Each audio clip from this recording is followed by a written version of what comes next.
You're watching The 7 from WATE 6 on your side. Good evening, I'm Bo Williams, and welcome to The 7. Let's get a look at the big 7 stories right now. Topping the list for us tonight, a man accused of pretending to be a law enforcement officer arrested in Oklahoma but linked to Tennessee. 19-year-old Jackson Jones is accused of impersonating an officer in Oklahoma, something he is also accused of previously doing in Campbell County. Sheriff's deputies in Oklahoma say they took him into custody after hearing that he stopped several cars while wearing a vest that said sheriff.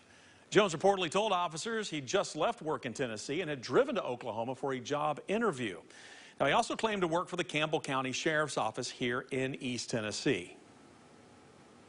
We spoke with the witness who said Jackson stopped him, claiming to be undercover police officer, and that Jackson seemed unusually aggressive. We don't know exactly what Jackson's intentions are or were at that point in time. We just know that he was pulling several people over in the area, obviously impersonating a law enforcement officer. Yeah, deputies found handcuffs and a knife, plus they say that they found several bottles of alcohol inside his car. So the big question tonight, what you should do if you're concerned about being pulled over by someone who is pretending to be an officer. Anderson County Sheriff Russell Barker says that cases of impersonating law enforcement happen more times than they would like to see. The sheriff says there are several warning signs you should look for to tell the difference between a real law enforcement officer and an impersonator. What we do is when we make the approach, there's a couple of things that kind of go, or they're kind of standard. One, in Tennessee, all law enforcement cars were required to activate our emergency equipment when we make a traffic stop. There can be a combination of blue, white, and red lights, or all blue. You have to have the blue in there. Barker adds that if you are suspicious of someone pulling you over, call 911 and then let the operator know where you are.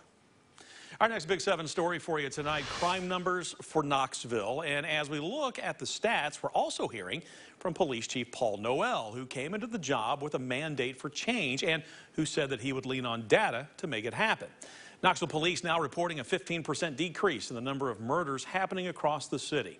A 21% drop in motor vehicle thefts last year, also a 9% decrease in robberies, and a 6% decrease in breaking and entering cases. On the flip side of things, police did report an 8% increase in aggravated assault cases. Still, most categories moving in the right direction, and Chief Noel attributes this to more officers hitting the streets. And the goal is to identify the problems that they see and that the community sees within the community and use the resources of the police department and the city to solve those problems. And by doing that, that's going to contribute to reducing crime in our city.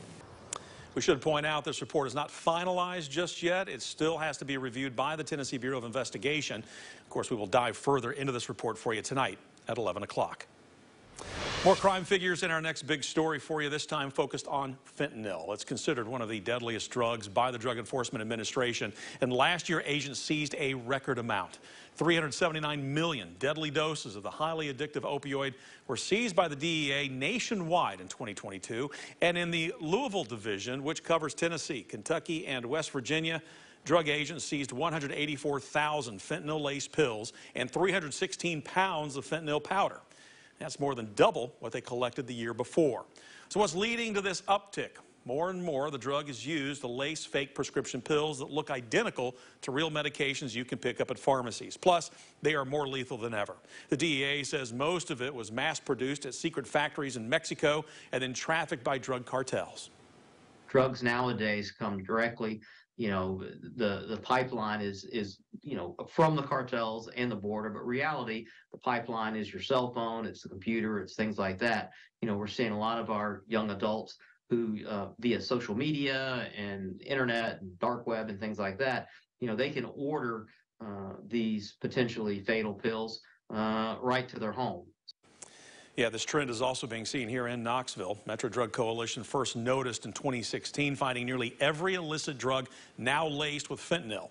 MDC is responding with messaging to young people, letting them know that they might be taking fentanyl without even knowing it, and that can be lethal. Next on our list for you tonight, big concerns from an East Tennessee sheriff. He says THC vape cartridges are being marketed to kids. McMinn County Sheriff Joe Guy points to the packaging of these vape cartridges when saying this. Take a look here. One says Apple Jacks, like the cereal brand. The other says Hubba Bubba, like the bubblegum brand. Sheriff Guy warns that there could be higher levels of THC in vape cartridges than what is found in marijuana. He adds that his school resource officers say they see these high-dose vapes cause sickness, high body temperature, also other health issues in the students that they protect. Now, Sheriff Guy wants parents to be aware of what their kids are buying. Next on our list for you tonight, that tanker crash on I-75 South in Anderson County that has slowed traffic to a crawl all day happened near the Raccoon Valley exit. Well, TDOT saying it expects all lanes to be open any moment now, nearly 12 hours after the crash happened. Crews have not only been working to clear the wreck, but they also have been working to remove what is being described as non-hazardous acid.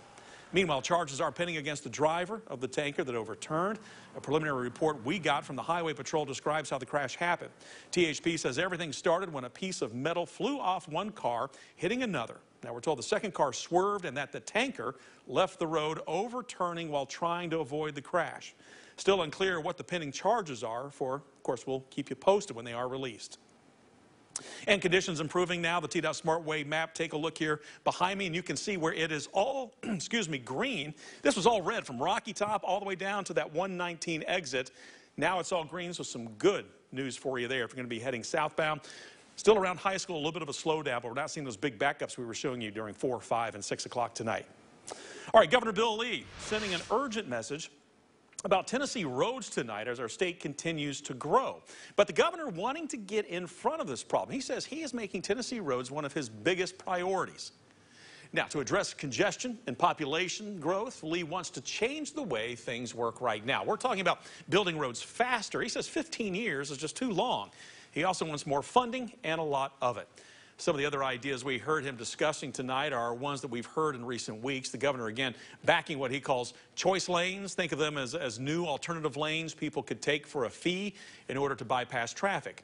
Parts of the governor's plan needs help, though, from the state legislature. TDOT commissioner says the department has been able to use something called an alternative delivery method on a limited basis to speed up projects, but that more needs to be done to get more projects done even faster.